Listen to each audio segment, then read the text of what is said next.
Film की कहानी हमें समुद्र के बीच में सेल्टनेट से देखने को मिलती है, जहाँ पर 4 क्रू मेंबर फंसे होते हैं। वो सेल्टनेट से बाहर निकलने की पूरी कोशिश कर रहे होते हैं, बट वो वहाँ से नहीं आ पा रहे होते हैं। उनका किसी के साथ कोई राब्ता भी नहीं हो रहा होता है। सेल्टनेट से निकलने के लिए आर्मी बेस से वो राब्ता करने की कोशिश भी कर रहे होते हैं, पर वहाँ पर वो उनसे बात नहीं कर पा रहे होते हैं। 2064 की हमें ये कहानी के बारे में बताया जाता है। जंग हो चुकी होती है, आखिरी जंग अब खत्म हो चुकी होती है, जहाँ पर 4 क्रू मेंबर फंसे होते हैं। अपनी जान बचाने के लिए वो हर एक मुमकिन कोशिश करते हुए नजर आते हैं। यहाँ पर हमें एक बहुत बड़ा तूफान भी आता हुआ नजर आता है, जिससे बचने के लिए अपनी पूरी कोशिश कर रहे होते हैं और उस सेल्टनेट के अंदर फंसे होते हैं। किसी तरह वो वहाँ पर सरवाइव करते हुए नजर आ रहे होते हैं। कहानी ऐसे ही आगे बढ़ती है।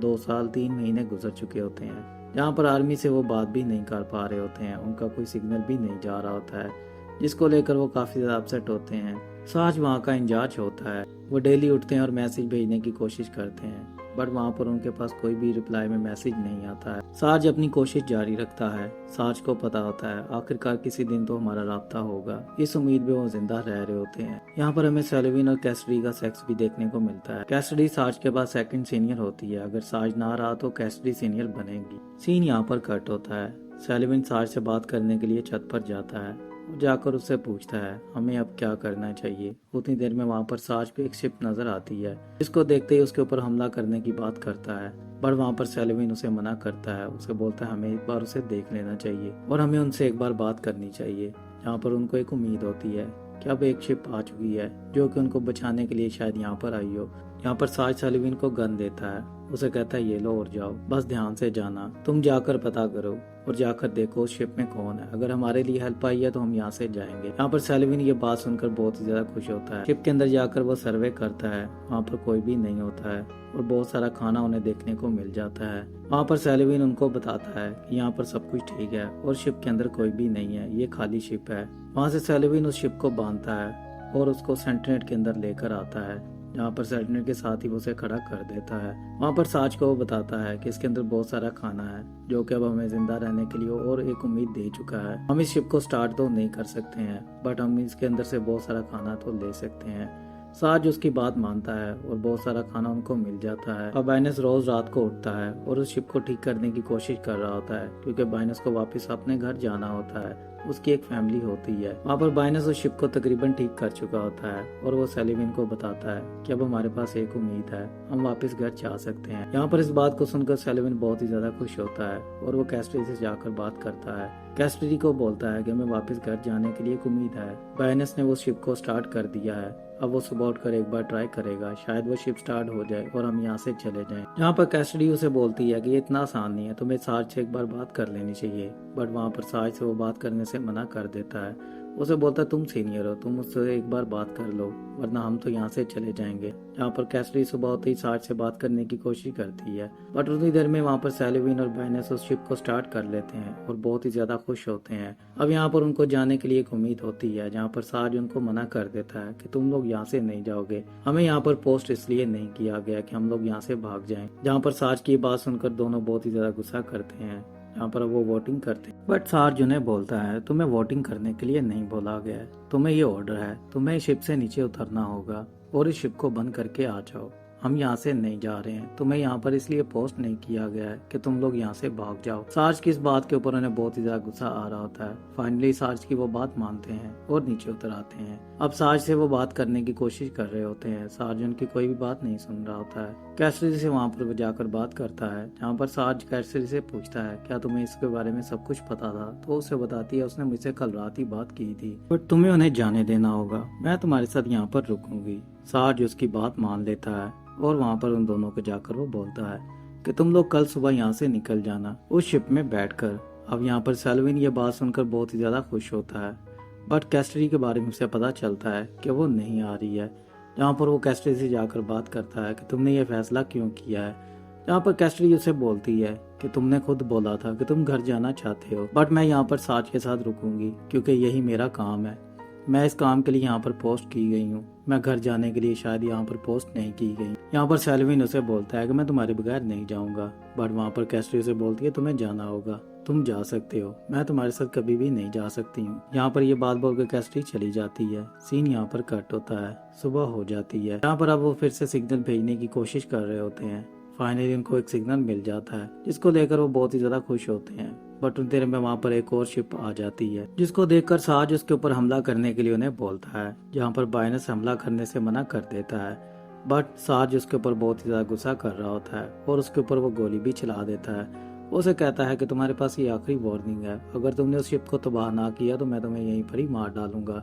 बायनस उसकी बात नहीं सुन रहा होता है। वहाँ पर सेल्विन उस शिप के ऊपर हमला कर देता है और उनकी वो आखिरी उम्मीद होती है।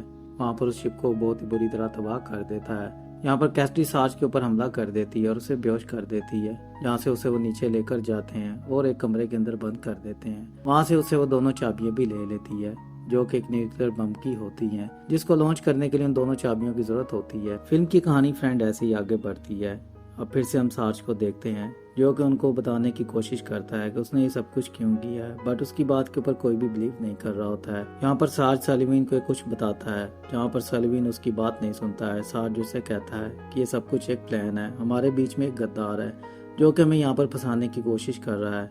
उस शिप में कुछ भी नहीं था, वो शिप एक छलावा था, जहाँ पर मैंने उस शिप को जानबूझ के तबाह किया है ताकि उसको यकीन हो जाए जो हमारे साथ यहाँ पर धोखा कर रहा है। सेल्विन उसकी बात नहीं सुनता है। सेल्विन उसे बोलता है तुम पागल हो चुके हो और तुम्हें अब यहीं पर ही रहना है। अब इंचार्ज कैस्टडी है और हम यहाँ से किसी भी वक्त निकल जाएंगे। तुम्हें अगर हमारे साथ आना हो तुम हमारे साथ आ सकते हो। यहाँ पर साज उसे कुछ भी नहीं कहता है और वहाँ से वो चला जाता है। सीन यहाँ पर कट होता है। बायनस को साज के ऊपर बहुत ही ज्यादा गुस्सा होता है और वहाँ पर वो साज को मारने के लिए जाता है, बट साज वहाँ पर नहीं होता है। बायनस नशे की हालत में बहुत ही ज्यादा होता है और वो ऊपर कैस्टडी के ऊपर आकर हमला कर देता है और न्यूक्लियर बम को लॉन्च करने की कोशिश करता है।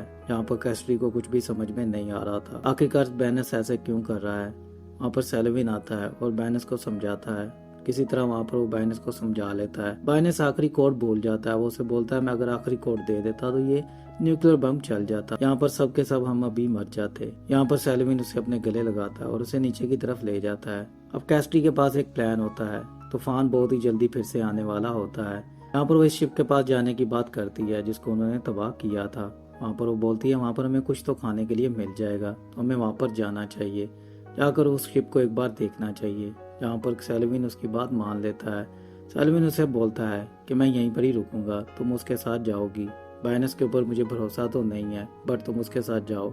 यहाँ पर सेल्विन उसे गन भी दे देता है। उसे बोलता है अगर ये कुछ भी करे तो मुझे मार डालना। यहाँ पर कैस्टडी और बायनस जाते हैं और उस शिप के पास जाकर कुछ चीजों को देखते हैं। यहाँ पर वो खाना तलाश करने की कोशिश कर रहे होते हैं, जहाँ पर बायनस के ऊपर उसे शक हो जाता है और बायनस को वहीं पर ही वो मार डालती है। यहाँ पर सेल्विन को बायनस के ऊपर शक होता है। वो उसकी फाइलें चेक करना शुरू कर देता है। यहाँ पर बायनस के बारे में से कुछ चीजें के बारे में पता चलता है और बायनस के ऊपर उसे शक नहीं होता है।